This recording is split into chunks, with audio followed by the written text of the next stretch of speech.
Hello guys, welcome back to video how to become a content creator part 4. നമ്മൾ ഇന്ന് പറയാൻ പോകുന്നത് sound എഫക്ട്സിനെ കുറിച്ചാണ്. നമ്മൾ ഓരോ വീഡിയോയിലും സൗണ്ട് എഫക്ട്സ് യൂസ് ചെയ്യാൻ ഏറ്റവും നല്ലത്. അത് കൂടുതൽ റീച്ചിലോട്ട് നിൻ്റെ കണ്ടന്റ് എത്തിക്കും, ഉറപ്പാണ് ഞാൻ പറയണത്.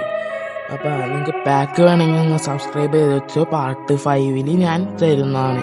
അതിനു മുമ്പ് എനിക്കൊരു കാര്യം പറയാനുണ്ട്. ഞാൻ വീഡിയോ ക്വാളിറ്റി അഡ്ജസ്റ്റ് ചെയ്ത് തരാമെന്ന് പറഞ്ഞിട്ടുണ്ട്. ഈ സ്ക്രീനിൽ കാണുന്നത് ക്യാപ് കട്ടിൽ പോയിട്ട് ഇത് തന്നെ ചെയ്താൽ മതി.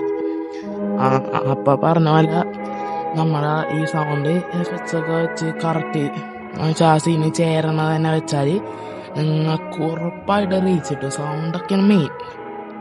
ഞാൻ ബേസായിട്ടുള്ള കുറേ കാര്യങ്ങളാണ് ഇപ്പോൾ പറയുന്നത്. പാർട്ട് 1ഉം പാർട്ട് 2ഉം പാർട്ട് 3യും കാണാത്തവർ കണ്ടിട്ട് ഈ വീഡിയോ കാണുക.